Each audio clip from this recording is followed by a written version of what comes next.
Good evening, everyone. Welcome to Merrimack College's virtual counselor event. My name is Gianna Vicola. I have the pleasure of serving as Dean of Undergraduate Admission. We have over 100 counselors and independent consultants with us here this evening, and we are so excited to share with you what's been happening around Merrimack. Spoiler alert, it's a lot. So we have so much information to share with you tonight. We'll give you a sense of what you're going to see and hear today. So this is a copy of our agenda. Dr. Kanine, whom I'll introduce in just a moment. He will be talking to you a bit about some information about Merrimack, some new academic offerings. From there, I will rejoin you to talk about some new changes we've made to our application process. And then to finish things off, we will have about a 15-minute Q&A with some of our amazing student ambassadors. So start thinking about what kinds of questions you might have for our ambassadors. We'll allow you to put them in the chat and we'll answer them in real time for you. So at this point, I'd like to turn it over to Dr. Kanine. Well, thank you very much, Gianna. Welcome, everyone. Good evening. My name is Darren Kanine. I'm the Senior Vice Provost for Enrollment Management and Student Success.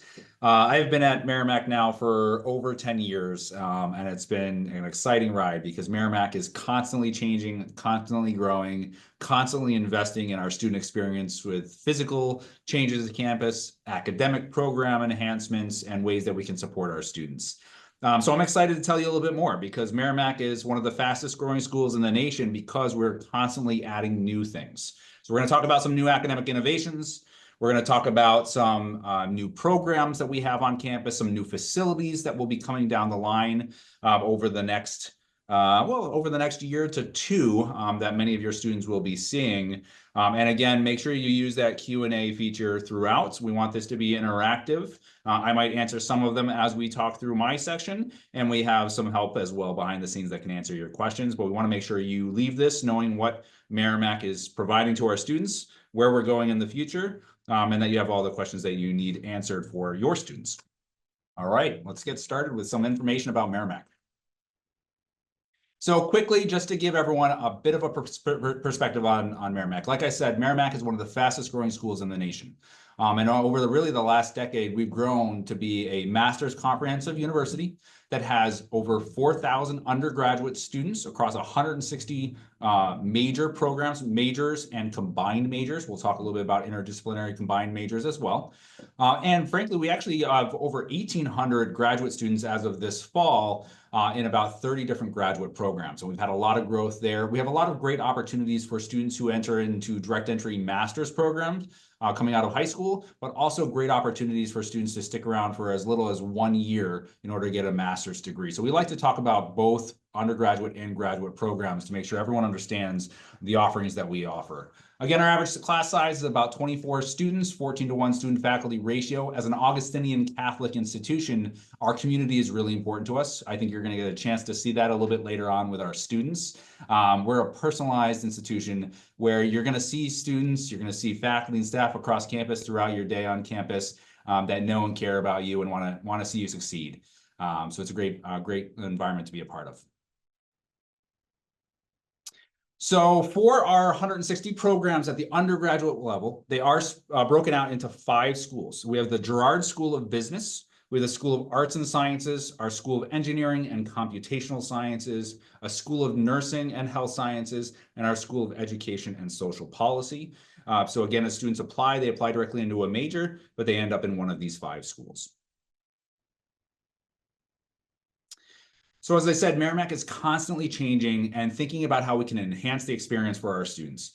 And so I encourage you to attend our events like this every year because we're constantly adding new items. So I wanted to quickly highlight some that I'm going to dive into a little bit further. We're going to talk about the new Bachelor of Arts and Humanities, which hopefully all of you have heard about. Our first year seminar course called Who Am I, which is part of our new core curriculum. We have new majors that we're constantly adding every single year, new opportunities for our students in in-demand areas. We have some physical changes that have just happened recently and new ones to come. So I'm going to talk a little bit about our residence hall project that's happening in the front of campus. If you haven't been to campus, please talk to us. We'd love to have you on campus. We are on the move to become a research university, so a Carnegie classified Research 2 institution, which does over $5 million of sponsored research with our faculty on an annual basis. And so I'm going to talk a little bit about the research facilities that we have on campus where our undergraduate students, our faculty are able to work together on some of their research projects. We have new fitness centers, so the 47 Fitness Center on campus, a great place for our students to go, and numerous different locations across campus for our students to eat. We are a residential campus with the majority of our students living on campus.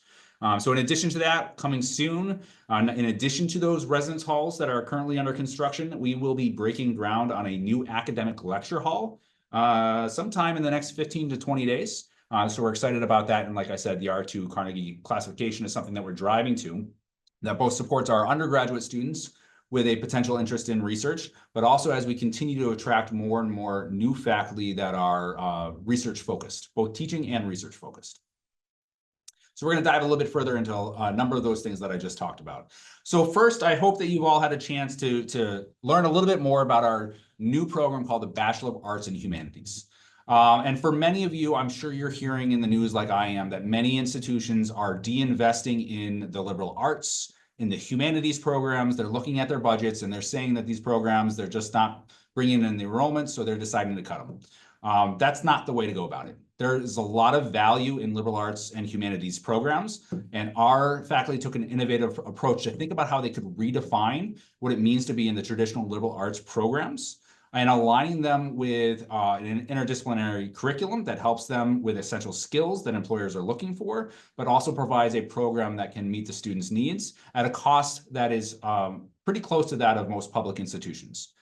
So with all of that, the cost of the program in the Bachelor of Arts and Humanities is only $17,000 per year. So let's talk a little bit more about the humanities. So our faculty came together to create a program where there would be the major of the humanities that provides the flexibility for our students to choose up to 24 different concentrations, both within and outside of the humanities. We're going to talk a little bit more about those concentrations in a little bit. But we wanted to make sure that we could put together a program where we knew that humanities and liberal arts students actually are very successful both mid-career and longer term in the career, because the skills that you're gaining from liberal arts and humanities are skills that employers are looking for. And so while the major itself may not be as for a student to be able to see exactly what career they go into, the skills that you're getting from that career really can set you up well for your first job after graduation or for going on to graduate school. And so what our faculty did was they took our current programs and put them into the Bachelor of Arts and Humanities. And then they took a look at every single course that we offer across these 24 concentrations and aligned them with the Society of Human Resources competencies. So every year, SHRM does a survey of employers to find out what are the top 10 skills that employers are looking for that they think are essential for students to have upon graduation to set them up well to be successful in their first jobs and for longer term. And so we took a look at where those skills align with all of our courses to ensure that our students would come out with leadership, with teamwork abilities, with critical thinking abilities, with the ability to work independently and both with teams, and tied that to the courses that students can take across the program. Now, having 24 different concentrations allows a lot of flexibility for students to choose a mix of lectures, seminars, different opportunities across all of these different concentrations. And so that really sets our students up to be able to have a breadth of knowledge, a focus in the humanities and liberal arts and those skills that we want them to have to set them up for their first degree after graduation. So our faculty both looked at what exists currently and what you would think of as liberal arts and humanities. So you can think of programs like English, religious and theological studies, social justice, social policy, sociology. Those are traditionally known as liberal arts or humanities degrees. And so that's part of this, but they also thought of interdisciplinary areas that align with the humanities. So for instance, we've added a bioethics program for students who are interested in the science, but also in ethics.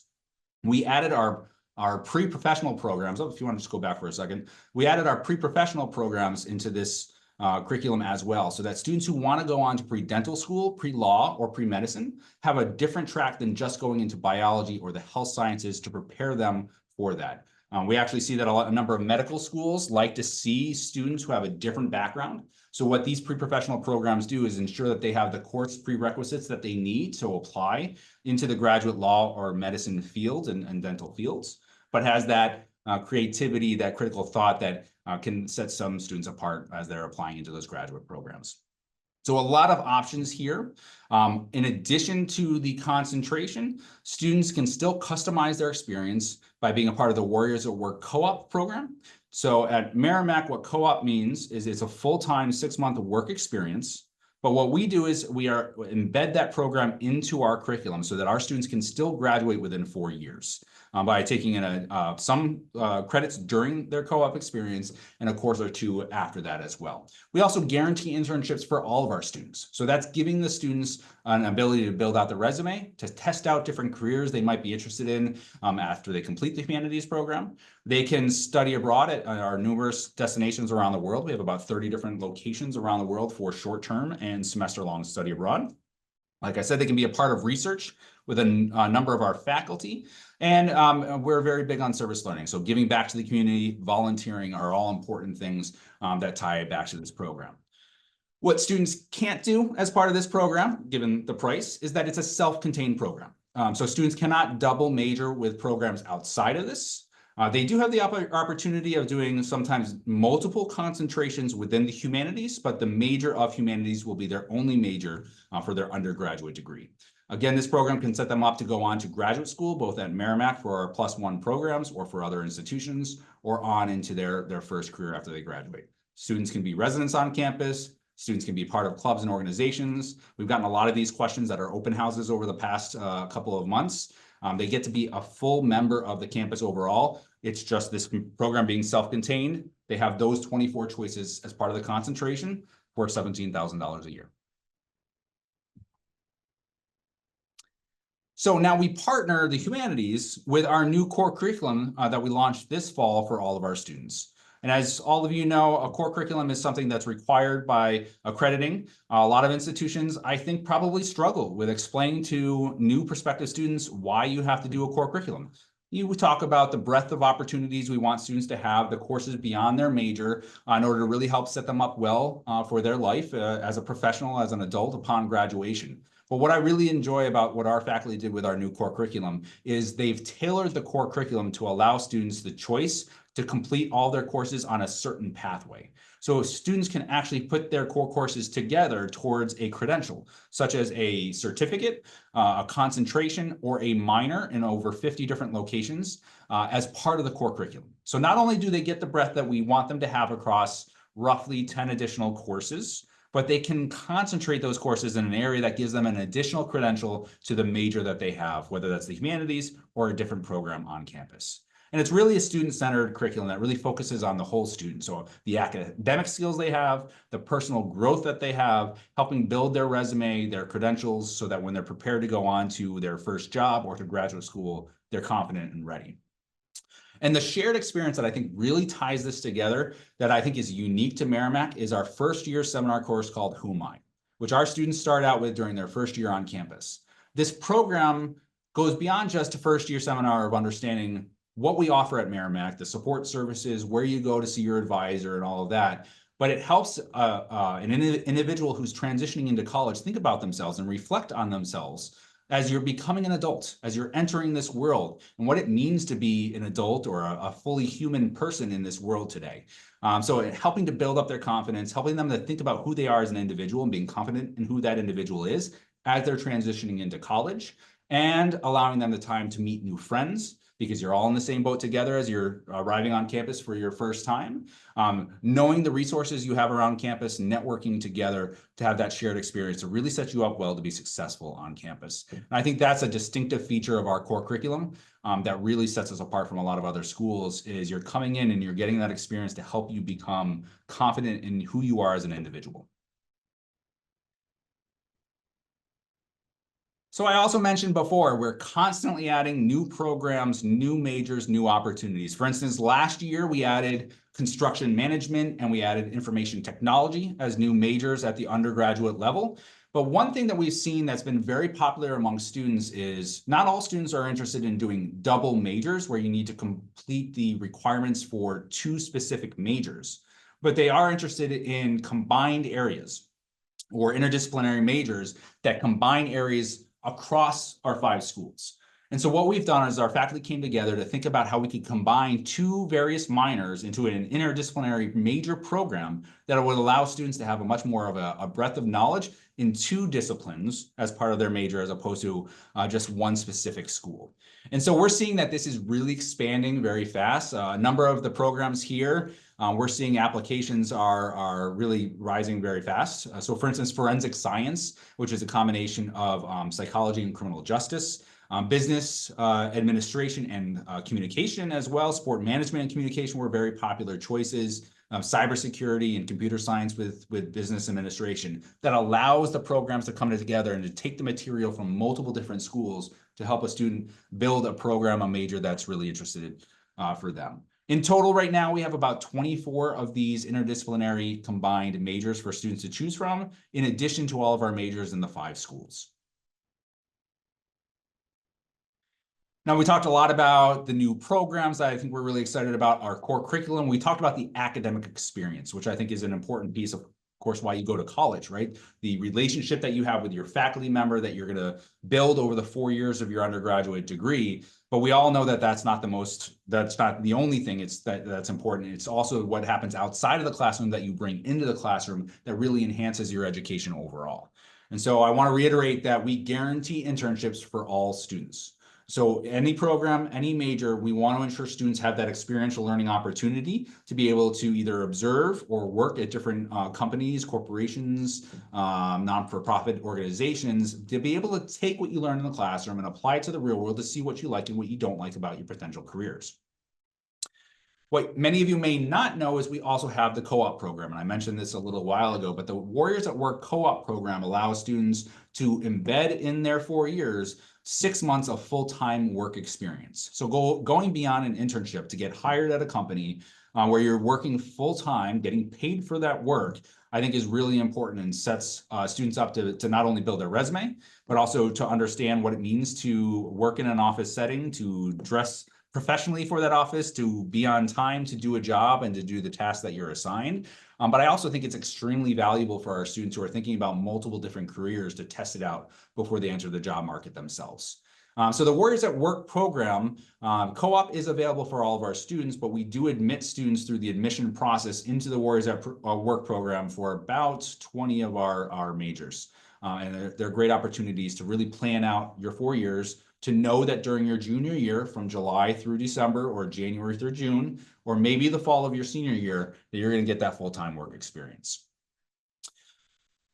Also, since COVID, we've really focused on our study abroad opportunities, and we really want to ensure that our students get the opportunity to explore the world. And so we have over 30 different destinations around the world for our students to experience, both through full-time semester long experiences where we've partnered with institutions around the world that provide a great global experience while also providing the same values, safety, and support that we'd expect the students have on campus at Merrimack, but also at other locations around the world.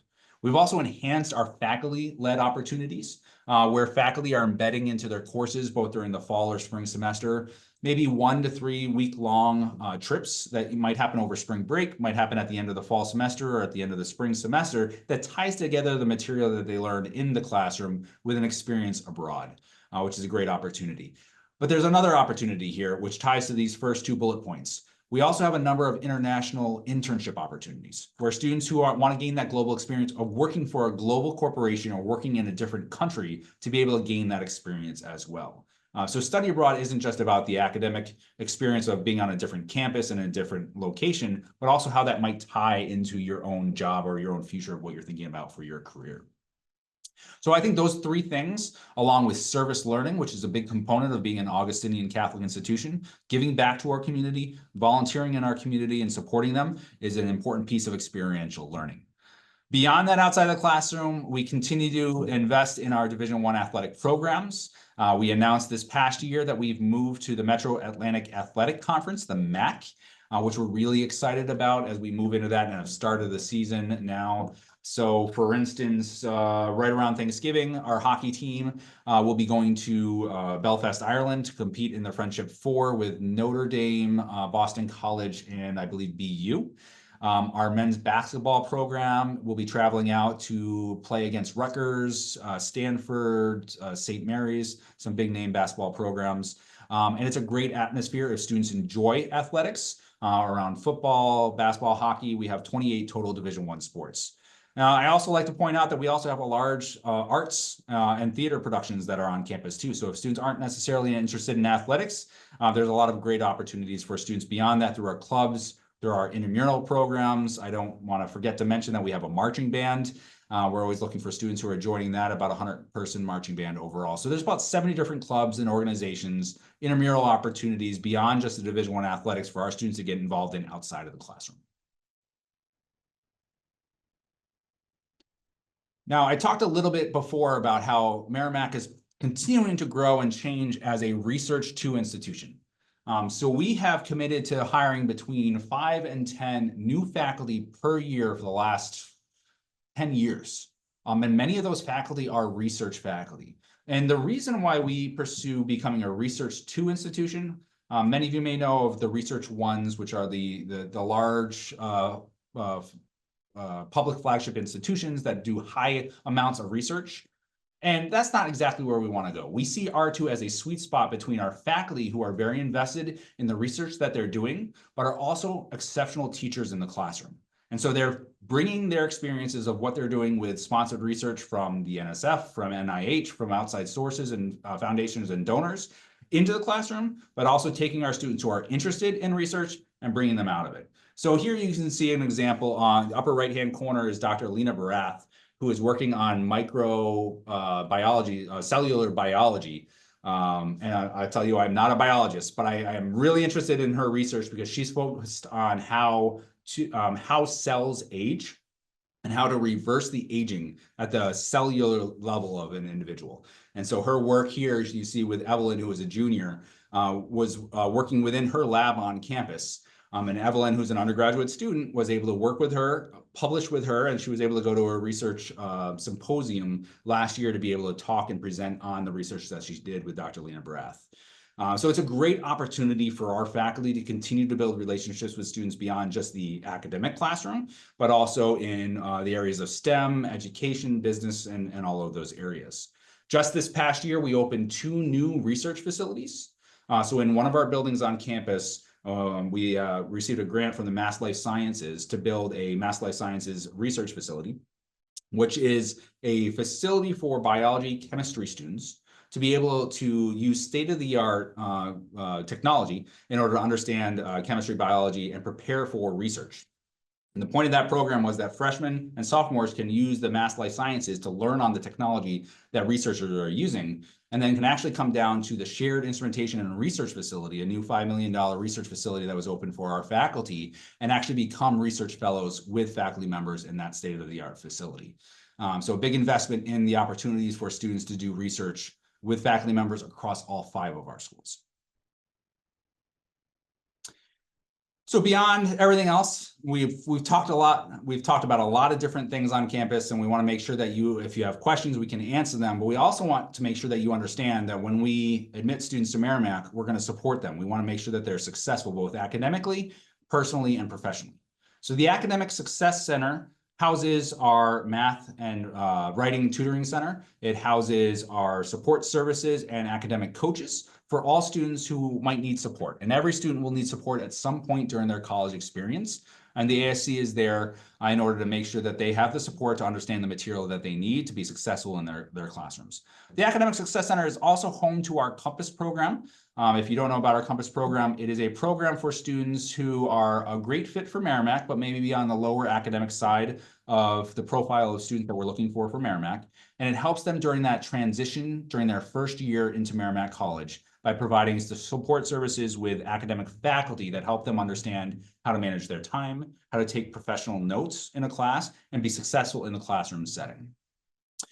Beyond academics, we want students to be physically and mentally healthy as well. So we've talked a lot about the on-campus fitness centers. We have 2 locations across campus. Actually, many of the classes here on the left, you see a spin class. Our classes are actually mostly taught by our students as well. They sign up to teach the classes. But we also have the Office of Counseling and Wellness that really works on providing different workshops and opportunities throughout the year for our students to be mentally healthy as well. And they offer 24/7 opportunities for care in a private confidential space on campus and virtual opportunities as well, because it's just as important for them to feel mentally healthy as physically healthy. All right, so now we have a couple of new things that we're really excited about. And again, if you've never been to campus, I personally invite you to come see it for yourself. Like I said, I've been here for 10 years, and this campus has really, truly been transformed in the physical changes on campus to support our faculty and our students. And we continuously are building new things every single year.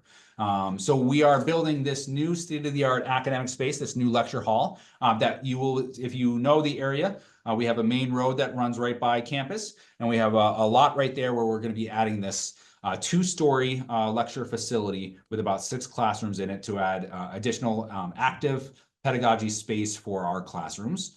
So that is expected to open in spring of 2026. So we're breaking ground on that now, but it should be ready. So if you're working with high school seniors, this is a building they could be using as early as the second semester of their first year on campus. The other big project that we're really excited about is a residential project. So this is our new residence halls. It's 2 buildings, about 540 beds. One building here is traditional double rooms for our students, and the other building is suite style rooms for our students.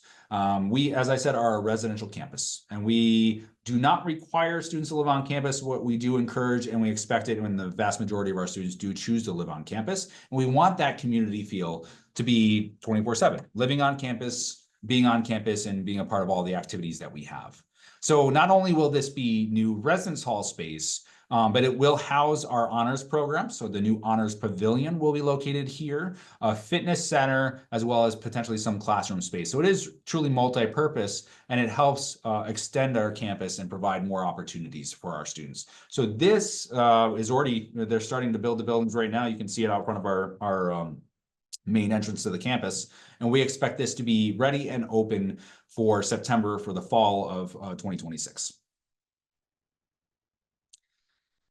So I know I've thrown a lot of stuff at you, but I told you, we are constantly innovating and thinking of new things we can do that support our students. So there's a couple of other things that we're constantly working on. And maybe you've already heard this already from some other schools that are also a part of a consortium that we are a part of, a consortium called A Degree in 3. And we're working to launch 3-year applied bachelor's degrees.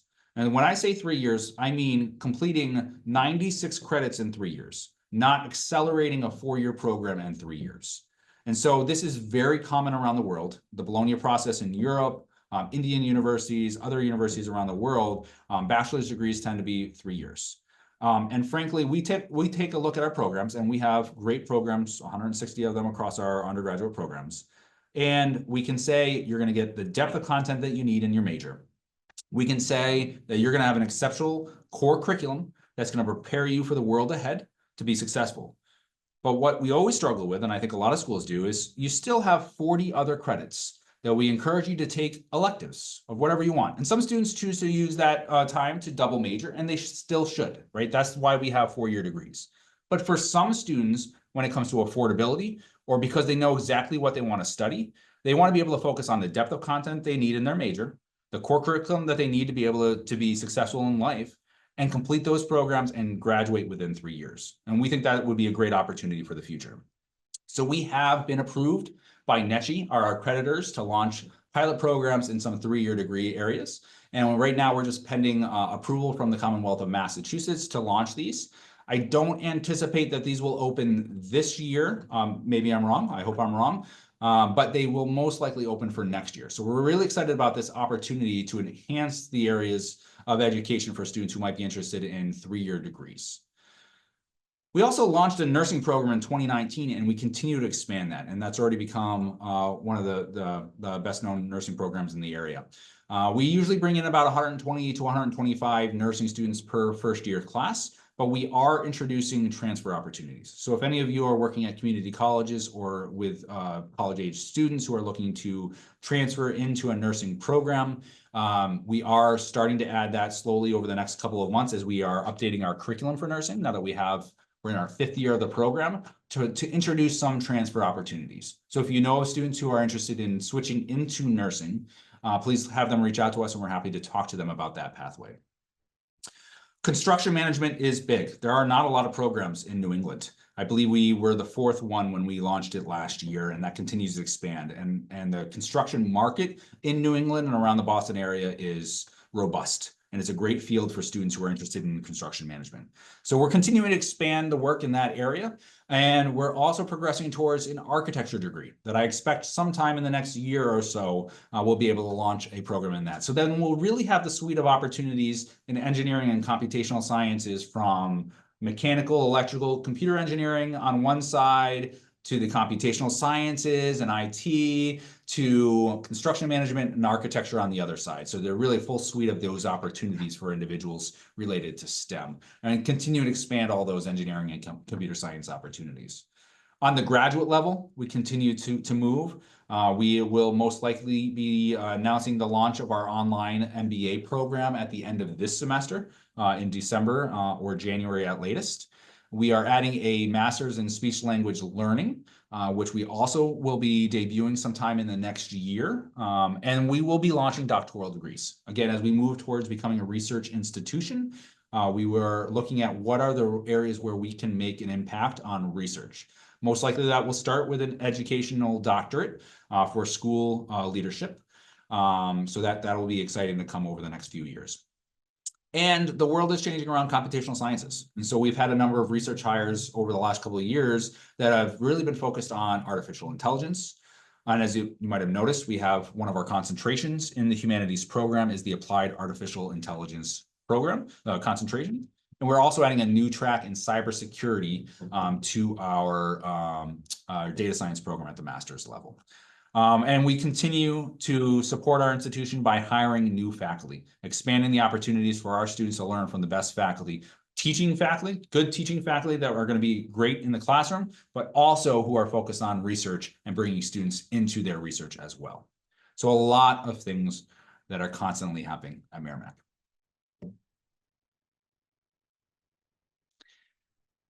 So what are the top 5 reasons why Merrimack may be the right college for your students? And we talked about a lot of things, and I hope that you remember all of those opportunities. But in reality, it comes down to this. We have a lot of options. We have a lot of majors, minors, graduate degrees, programs that can help students be successful, both in life personally and professionally, right? So a lot of great opportunities for students to explore that they may not think of if they think about Merrimack College. And we really encourage them to think about all of those areas, right? There's a lot of stuff to do at Merrimack, right? And we help students find their place. That Who I course, from the moment they arrive on campus, really helps students feel a sense of belonging, feel like they belong here, that they can make friends. This is a place that cares about them, and we want to help them succeed, right? So there's a lot of ways that they can be successful on campus. Our campus is a tight-knit, safe campus. Andover and North Andover, the cities that we are a part of, are some of the safest towns in Massachusetts. And yet you have access through the commuter rail to go to Boston for co-ops and internship experiences. But our self-contained campus allows students to feel comfortable, to learn, to thrive together. And everyone, that community is really important to us. Faculty engagement. We talked a lot about research and the focus on research, but again, the reason why we're focused on a certain type of research is because we want engaging faculty who are doing exciting things in the world of research, who are also bringing that back into the classroom by personalizing those experiences with our students, whether that's through the research, whether that's through mentoring them for internships and co-op experiences. All of that's going to be really important. And we're constantly thinking about how we can innovate and create new programs and new opportunities for our students. And so literally everything I've just talked about is stuff that we really have been focused on over the last year or two to get to this point. And there are many other ideas that we're starting on now for the next few years. And so we're constantly thinking about what else we can add to the experience for our students academically to be successful, physically to this campus so that they have an exciting time. College is supposed to be fun, exciting, and it's hopefully building that confidence they need to go on and become an adult.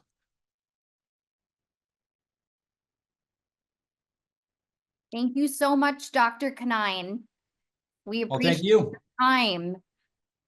As Lucas mentioned, we do have the chat feature open. If you have any quick questions you'd like to ask Dr. Kanine about Any of the new and exciting things that he introduced this evening, feel free to use that. And we'll give it a moment to see if anything comes through. Otherwise, we will also stick around at the conclusion of the event this evening if any questions or discussion want to happen at that point as well.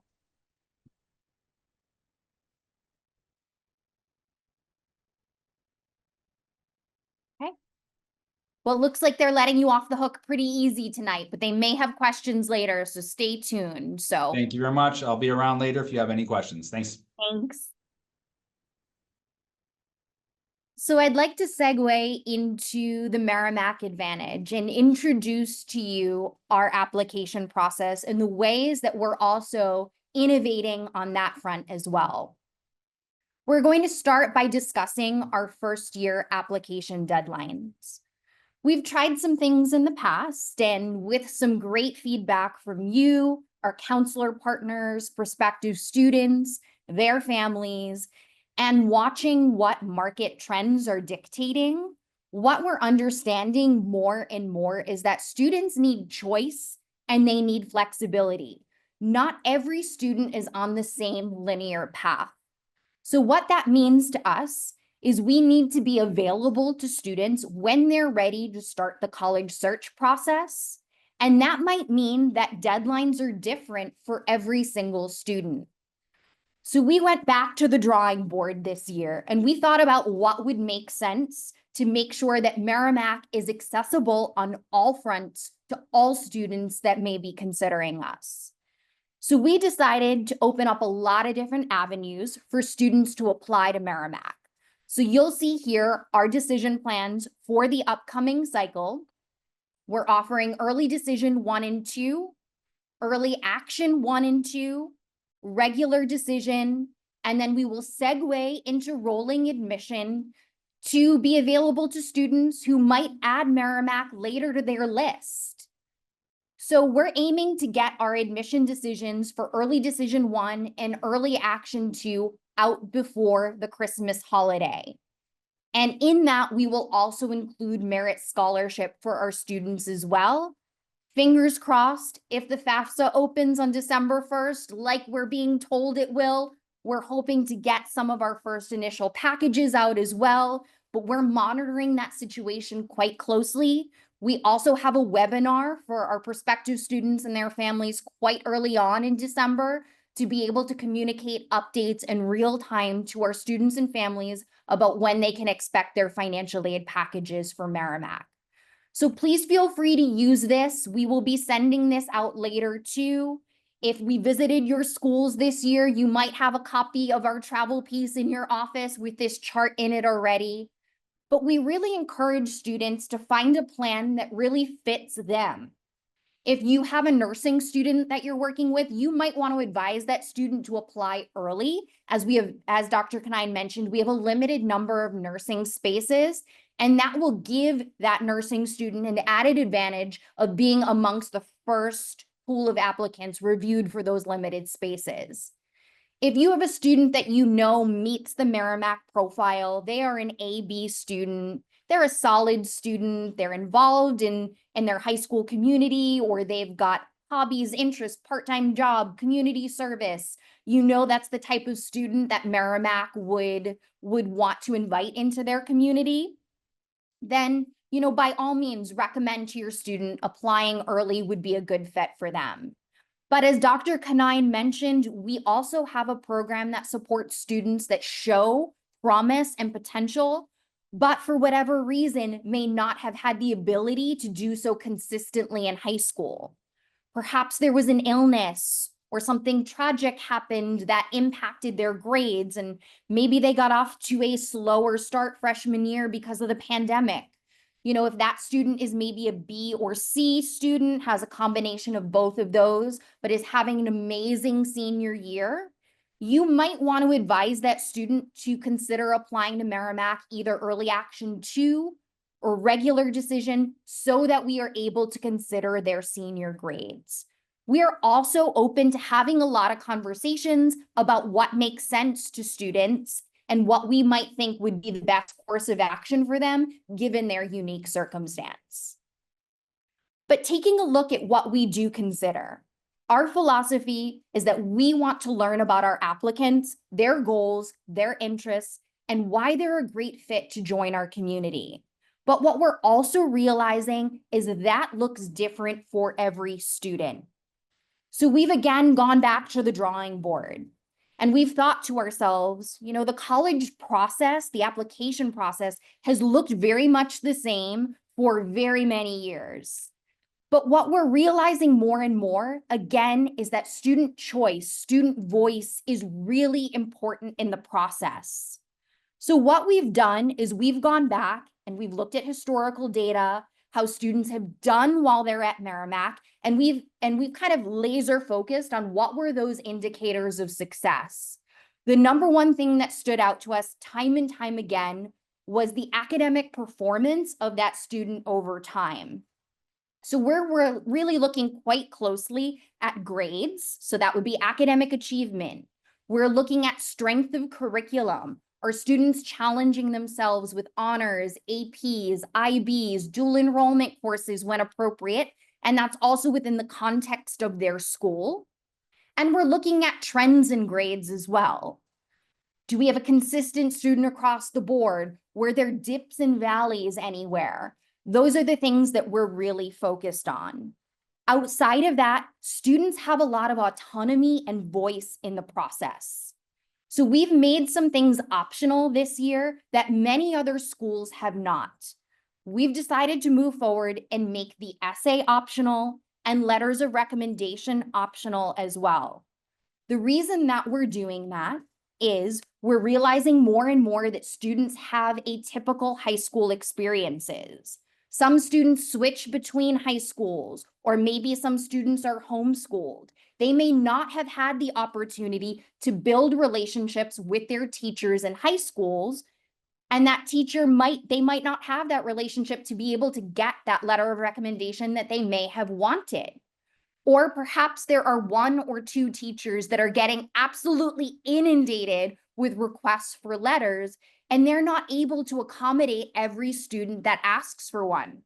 So it's important for us to give the student the option to ask for a letter of recommendation and allow them to say, yes, I want this person to be an advocate on my behalf, instead of us regulating what we want to necessarily see. We want them to have stronger ownership and stronger voice in the process.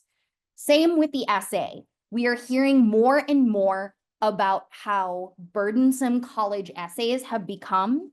Schools are asking for 3 and 4 writing samples. If you extrapolate that to the 10 to 15 schools that students apply to, between focusing on school and their outside of school commitments, writing these essays has become another job for them.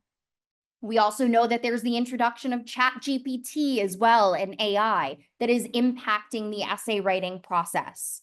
We want to eliminate the stress, the anxiety. We want to eliminate barriers as much as possible and allow students the option to opt into submitting their essay. These things are additive in our process. They don't detract from a student's application. We also get a lot of insight in other ways too. The Common Application has 120 questions plus our member questions, and that gives us a lot of insight into how students spend their time outside of class. So things like community involvement, extracurriculars, part-time jobs, those are all really key indicators to us of how students will contribute once they're at Merrimack. We also encourage students to schedule time to either come in to do an interview or Zoom with us and do an interview as well. They're dictating what they want us to review in this process. So that's a great way for them to have some voice in the process as well. So we're really rethinking about the work that we do. We're looking to set students up for success at all fronts. I think collectively as an enrollment management office, we see colleagues at other schools looking really closely at applications, nitpicking things, looking to eliminate students. Our perspective is quite the opposite. We're always looking for reasons to say yes to students who apply to Merrimack. And I think that's the key thing that I want you to leave here with today. But we're doing all of this, as Dr. Kanine said, in a way that makes Merrimack an affordable option for many students and families. We know the reality of a private school price tag, and we know that students and families look at that number and think, I can't possibly. But we're really committed to make that affordable, as you saw by the introduction of the Bachelor of Arts degree in humanities. We were ranked a best value school. 99% of our students receive a scholarship or grant averaging $25,000. Many of our students qualify for more than that. So we're really looking to provide a top tier education at a more affordable price. Last year, we awarded about $110 million annually in institutional funding, which I said averaged about $25,000 per student. We are also newly offering housing scholarships as well to students to offset the cost of living on campus so that students can have that full college experience. And again, we are disrupting traditional costs by the introduction of the Bachelor of Arts in Humanities. And I have a strong feeling that there will be other programs following suit in the very near future.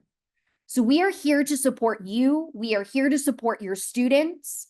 Please, at any point in time, reach out to me, any of the counselors in the Office of Admission. We're here to help you. We're here to have those conversations. And we'd love to also know what you're seeing and hearing as well. We really look at this as a partnership. We value you tremendously, and we look forward to inviting you back to campus at some point in the near future. So at this point, I would like my students to turn their cameras on, and we will get started with our student panel. Hello. Would you like to take a minute and introduce yourselves? Yeah, I'll go ahead and start. Hello, everybody. My name is Kylie Fears.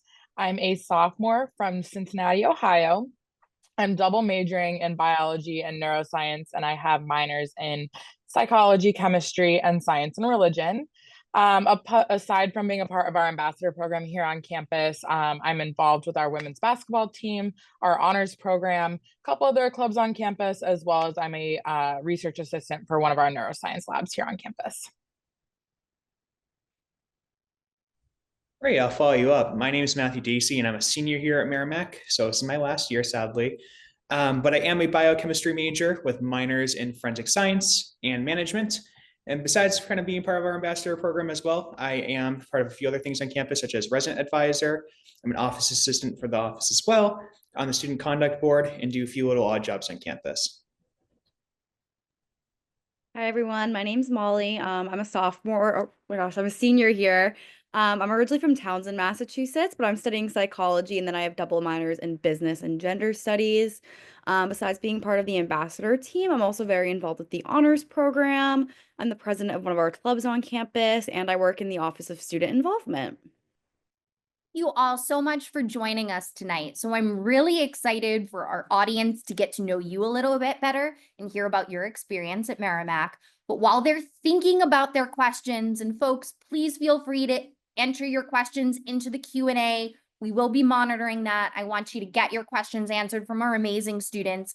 I think I will kick things off with the first question. So I want you to go back a few years and think about yourselves when you were in high school. Think about your college search process and what that looked like. How did you end up choosing Merrimack? I can take this one. I chose Merrimack for a couple of reasons. Merrimack was actually the first school I toured. I graduated in 2021, so it was a little difficult touring schools amidst the pandemic, but Merrimack was one of the only schools that actually offered in-person tours. Um, the moment I stepped on campus, I actually still have a picture where I posted, I want to go here. That's how impactful my very first tour was. It was the middle of July, nobody was here, and I still fell in love with the school.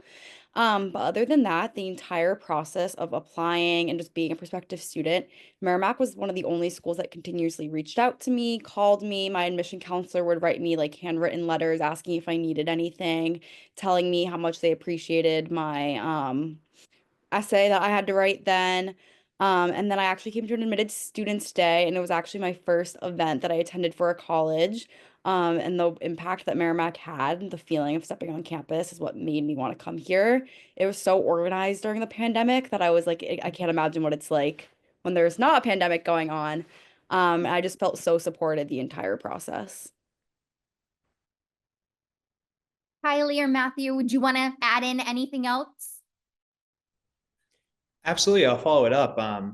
There's this kind of magical feeling, I think, when you step onto campus where it kind of feels like home. A lot of campuses I was coming onto were, of course, telling me what they could offer, what their programs kind of look like, but none of them actually talked about how they value their students. A lot of them would be like, "Oh, what's your ID number? Or what's your confirmation code for like your visit?" And like when I got to Merrimack, they're like, "Oh, you're Matthew, right?" From the first day I came onto campus, I kind of met with a professor just because he was on the way from a tour and he knew the tour guide I was with. So we were kind of talking with the professor, which is really cool. But later I came for an open house, which is kind of where a bunch of students can come meet professors and staff as well. And that same professor I met on tour remembered my name and was like, "Oh, hey, Matt, I saw you on tour. How's it been for the last few months?" And he remembered things that we talked about then. So just the sense of community, like finding my home here because it felt like home. People were here looking out for me, making sure I felt secure in the process was really cool and what I drove Merrimack for. Thank you so much. Talk to me about how you found your majors here. Tell me a little bit about what that experience was like. Do you enjoy your program? Do you feel like you've been able to connect with faculty here? I'm gonna hop on this one because I have a couple majors and a couple minors, and I have switched them a couple times. So it's been kind of an adventure and a journey to find what I'm passionate about and what I want to study. So for me, I came in at Merrimack just as one neuroscience major. That was it. I wasn't minoring in anything, just one major. And then through the help of my advisor, she really kind of helped me look at, okay, hey, if you take one class more here or two classes more here that you're interested in, you can actually get minors or get majors and different things. So for me, the neuroscience program is really special to me just because there's been a lot of resources provided for me. I've been able to get involved with research as a part of being in the neuroscience program. So that's been something where I can take what I learn in the classroom and then I actually apply it out in the community. And when I'm out working with our preschool kids that we're studying with, so that's why I am a part of the neuroscience program is like my primary major, but I've found a lot of kind of just fun being a part of different communities on campus. So being a part of the chem department, being a part of the biology department and the psych and the religion. And I think that's one of the really unique things about Merrimack is that when I come to my advisor with crazy things saying like I want to minor in religion, she's like, okay, we'll make it work and you can do stuff that you're passionate about, and kind of get that well-rounded education. And that's one of the things that I think for me helped me find what I was interested in is the support of my advising, being like, yeah, if you're interested, we can do that. And it's pretty easy to get that minor if you just take one class here and one class there and you're all set. So Great, thank you. A question just came in. What is one thing that each of you would change about Merrimack if you could? I can start us off. It's really funny. Freshman year, if you asked me this question, I would have been able to answer it a lot quicker. But the change I was looking for freshman year is kind of already happening. And what we've been talking about through the whole presentation is kind of the evolution of Merrimack as a campus towards a research institution. Coming in, I was looking at research institution, I came in a biology major. So I did switch my major a few times while I was here to get to biochemistry. But I was like, oh, like, I don't know what research to partake in, what experience I can get in the field and things like that. Maybe what grad degrees there might be for the future. But ever since I've been here, they've added what's cool is the applied chemistry master's program. So if I wanted to pursue that route, I can. They have masters in different fields, like in the School of Business or in the School of Education, if I wanted to go that route, because I'm in a lot of higher education programs now looking at. So just kind of the evolution from like being a smaller school, but now having a heavy research present and multiple opportunities for me to be involved with professors' research, off-campus research if I wanted to, being able to go into those grad programs from an undergrad and be able to get that information easily because we have our double warrior program. Just kind of like I wanted to see that change, and I kind of seen it throughout my 4 years here. So I think that's really cool.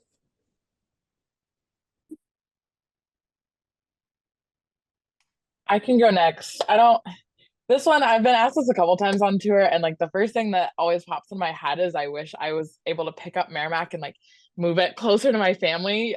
Being from Ohio, that's like one of the hardest things is just making it back home and seeing my family would be the toughest thing for me. Um, but in reality, like that's the reason I'm here is because when I came here, I was like, this is my home. And like I sometimes get in trouble because my mom is like, hell, you can't refer to college as your home, like your home is here in Ohio. But I would just say that that for me is the hardest thing, is just being far from home. So I'd pick Merrimack up and put it in Ohio.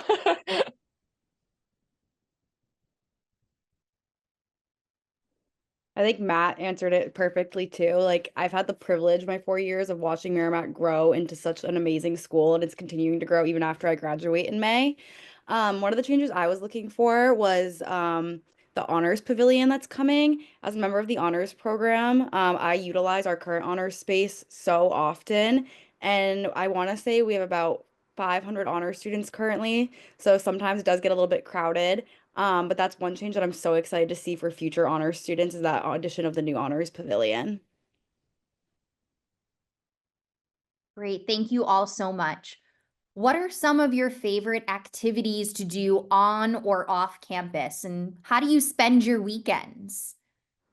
I can take this one. So there's always something to do at Merrimack. I always say if you're bored, you're just looking to be bored. Our Office of Student Involvement, I'm a little biased because I do work there, but is so good about programming. So every Wednesday night we do free bowling in our student union. We do trivia night every Friday. There's free pizza and gift cards. My favorite weekend event is the big prize bingo. I still haven't won my 4 years here, but next time I'm hoping to win that Apple Watch.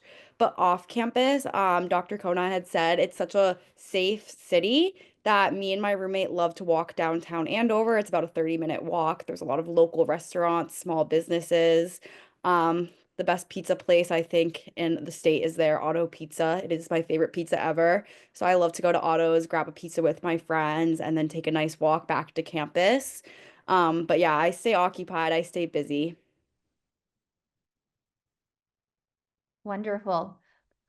Molly and Matt, can you tell me a little bit about who your favorite faculty member is?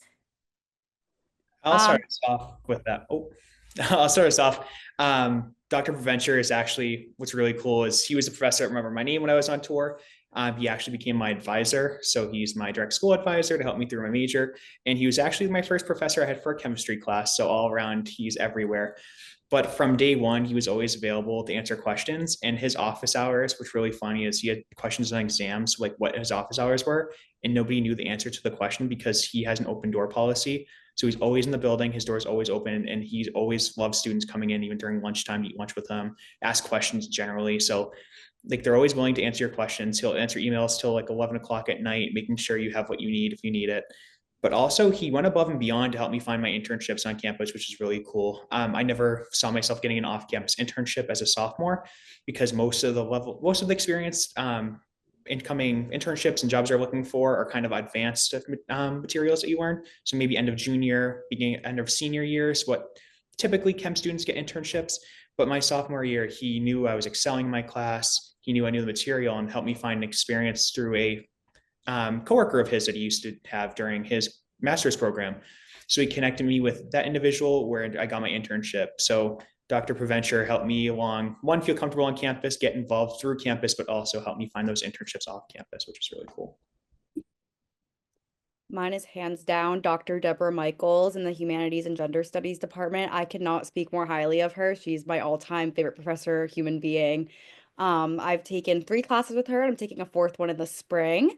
But I never envisioned myself having a woman in gender studies minor. But it was her class that had me declare a minor in it. I had to take it as an elective just to fulfill some of my social science requirements. And the passion for which she teaches her class, and like you can really see that she went into teaching just because she loves this topic so much and she wants to make an impact on the world. Um, Her class is set up in a sense where we all just talk. It's not a lecture at all. She wants to hear students' opinions. Yes, it's gender studies, which kind of turns people away, but I don't think you really have to take our class to understand. We talk about every topic under the sun. We talk about males, females. We talk about it in history. We talk about it. I took woman, gender, and business, and the skills I've gained from those classes have really been easy to generalize to my real world experience. Just learning to talk to people with different opinions than mine, learning to talk about hard topics. And again, that passion she has is what really makes a difference in the classroom because she's so excited to teach people and have us learn about her experience. And she's also just the coolest person I've ever met. She used to write for a magazine in New York about fashion. She's met rock stars, and I'm gonna miss her so much when I graduate. Great. Thank you so much. I have two last questions for you. One just came in. The question is, how often do you go into Boston? And if you do, how do you get there? I'll take this one because I actually go into Boston, I would say once or twice a month. And I've kind of figured out for me, the easiest way is to drive to the nearest T stop and then train down because I hate driving in Boston.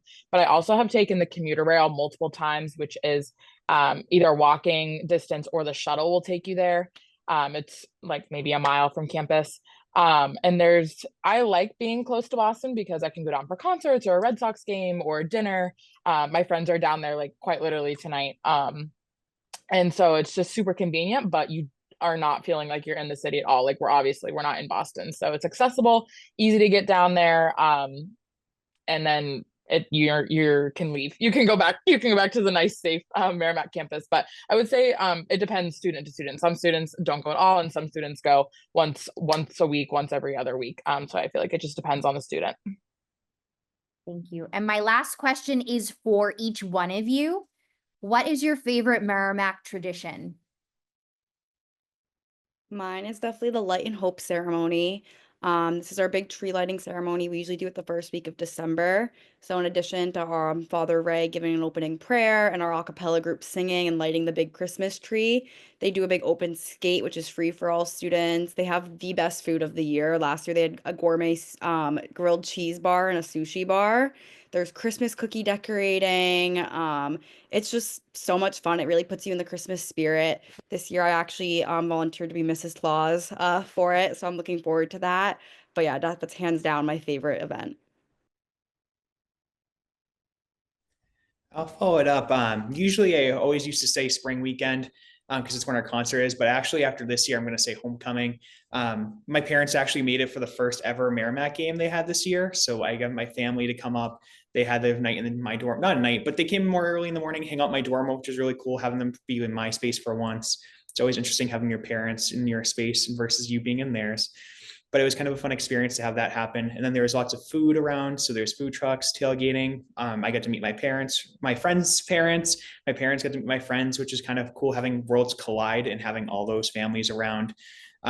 They end up with the homecoming game. So we got to see Merrimack play, which is really fun. It was a really good game this year. And then fireworks around homecoming time. So it's just a really big sense of community, lots of food throughout the weekend and lots of families. It just kind of brings your family involvement to campus and you feel that support. You feel like whoever is at home with you, you get to bring them onto campus, show them like kind of your life, like what you're off doing now versus high school, where I feel like I was in high school. My parents are like, drop me off. Now I feel like it's all involved program, which is really cool. I think for me, kind of similar to Matt, I would almost say the concert for spring weekend, but I'm gonna have to go with the block party. That's a big event that they put on kind of the first weekend of school. And I remember my freshman year it being super fun because you got to meet all these people for the first time. And then now being a sophomore, it was fun because it was like a big reunion. It was your first time seeing all your friends and all the people that you hadn't seen all summer. The school puts together a lot of different food trucks, events, different things for students to do. And it's just kind of like a big celebration to kick off the start of the year. So I'd say that's my favorite. Great. Well, thank you so much. And thank you to our school counselors and independent counselors who joined us here this evening. The students, myself, Dr. Knine, we will stick around for a few more moments if anyone has any last minute questions they want to ask us. But we certainly thank you so much for joining. And please reach out at any point in time if you have any other questions or any students you'd like to chat about. Have a great night. Thank you.